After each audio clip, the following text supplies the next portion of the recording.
I concealed my former lover's contact under a deceptive alias, believing it was a trivial act, a way to hold on to a fragment of my history without anyone noticing.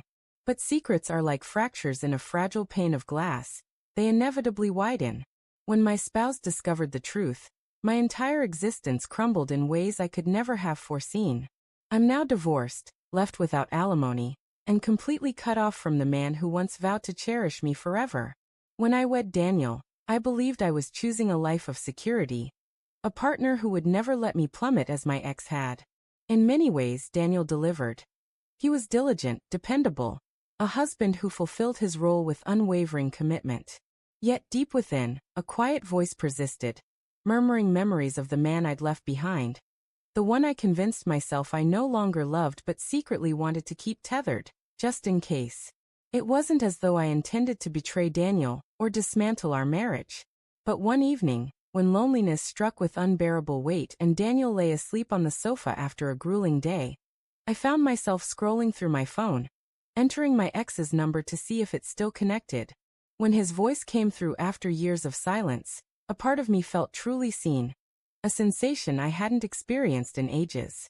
So I stored his number, not under his real name, but something innocuous like dry cleaner or LHR contact, a disguise no one would question. For months, I lived in this clandestine bubble, small texts, fleeting memories, nothing tangible or, in my mind, significant. Yet guilt simmered beneath the surface every time Daniel casually asked who I was messaging, trusting me implicitly without ever glancing at my screen.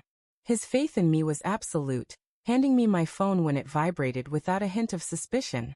Then came the night everything unraveled. While I was in the shower, my phone buzzed repeatedly, and Daniel picked it up.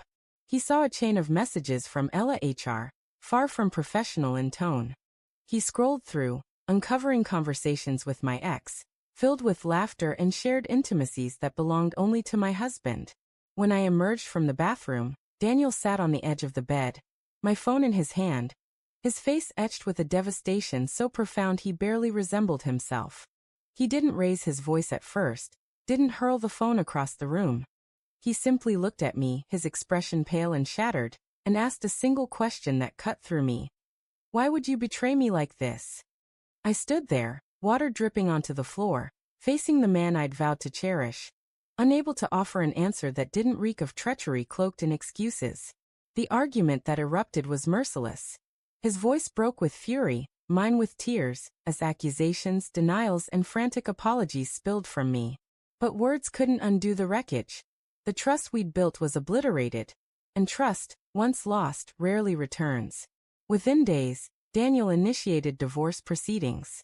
I clung to the hope that, since nothing physical had occurred, just texts, just memories, the court might show leniency. But Daniel's attorney tore me apart in mediation, presenting every damning screenshot, every late-night exchange, every saved image, portraying me as a deceitful, untrustworthy spouse unworthy of support. The judge concurred, and I left the courtroom with nothing. No alimony, no compassion, no opportunity to make amends. I hoped Daniel might soften with time, perhaps leave a sliver of space for reconciliation, but instead he severed all contact, blocking me on every platform, phone, social media, even email, as if I were a stranger whose betrayal was too deep to risk further exposure.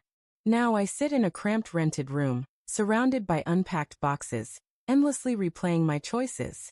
Why couldn't I release the past? Why did I feel compelled to maintain a connection to someone who no longer defined my life? Why did I jeopardize the man who offered me stability for a specter who had already proven he couldn't love me as I deserved? The cruelest irony is that my ex is irrelevant now. He's not here, doesn't care. Those messages mere nostalgia for him, a way to pass idle moments. But for me, they cost everything.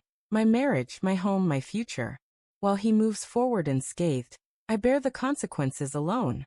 There's a unique humiliation in hearing your husband's lawyer recount your betrayal, line by line in a courtroom. A crushing weight in watching the man who once kissed your forehead refuse to meet your eyes. A devastation in signing divorce papers, knowing you've forfeited even the dignity of financial support, because you chase fleeting messages you should have erased the moment they appeared. I tell myself I never meant to wound Daniel, that I didn't intend to demolish our life together. But intentions can't erase consequences. The reality is stark. I hid my ex's number under a false name. My husband uncovered it, and now at 35, I'm divorced, blocked, and utterly alone, left with nothing but remorse. If I could turn back time, I'd erase that number the instant it entered my thoughts. I'd remind myself that nostalgia isn't love, that seeking attention isn't worth shattering trust, that clinging to the past means letting go of the future. But hindsight offers no salvation. It only deepens the punishment. Every night, I lie awake, yearning for a second chance I know will never come. If my story reaches you, if you're tempted to hide a secret in your phone, to disguise a number under a harmless alias, let my experience be your cautionary tale. Secrets always rise to the surface, lies inevitably unravel, and when they do, the cost may be greater than you ever imagined. You could lose everything, just as I have.